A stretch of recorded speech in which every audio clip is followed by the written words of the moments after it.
Okay, we're going to get started with the Unit 1, Section 4 notes. And up to this point, we've been talking about adding and subtracting integers.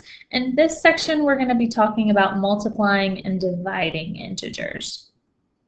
So, to multiply integers, whenever the integers have the same sign, the answer is positive. For example,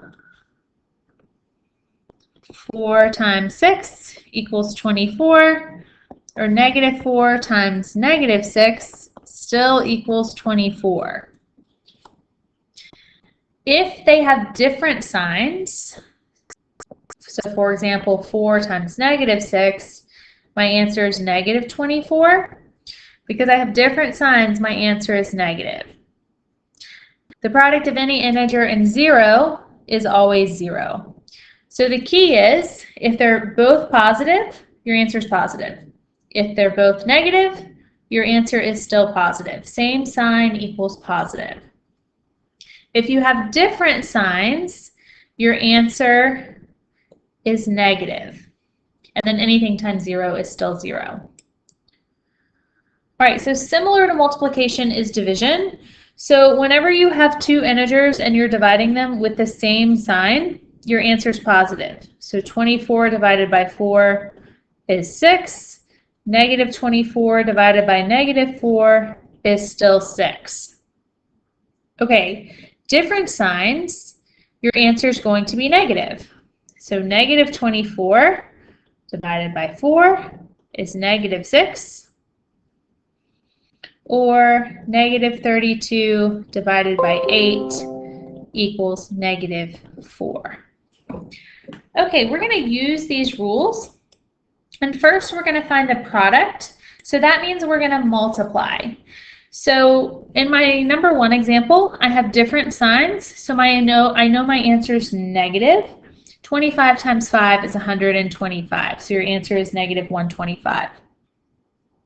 Here, with 3 numbers, I like to work from left to right, just like you would read a book, and go 1 digit at a time. So negative times a negative is positive.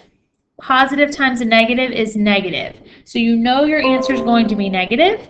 When you multiply 3 times 4 times 5, you get 60. So your answer is in fact negative 60.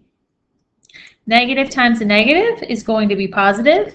When you multiply 29 times 4, you get 116.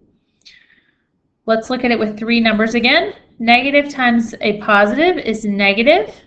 Negative times a negative is going to be positive.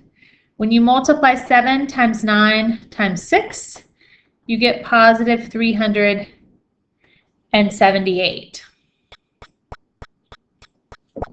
Now we're going to find the quotient, so we're going to divide. 28 divided by 14 is simply 2. Negative 26 divided by 13, I have different signs, so my answer is negative 2. Again, we're going to work from left to right again. Negative 20 divided by 11. Those are opposite, so my answer is negative divided by a negative. So I know my answer is going to be positive, which it is positive 5. Negative 840 divided by 7. I have opposite signs, so I know my answer is negative. When I do that division, I get negative 120. If you have any questions on this, please ask your teacher, as you're going to use these skills through the rest of the course. Negative 2 times negative 14 is going to be positive 28. 28 divided by negative 7. I then have opposite signs, so I know my answer is negative. My answer is negative 4. 12 times negative 3 is negative 36 divided by negative 6. Negative times a negative divided by a negative is a positive 6. I'm going to leave number 3 for you to try. I'm going to jump down to these review problems. The first set is asking us to write these integers in order from least to greatest. So I'm going to go ahead and draw 2 number lines there for us to work with.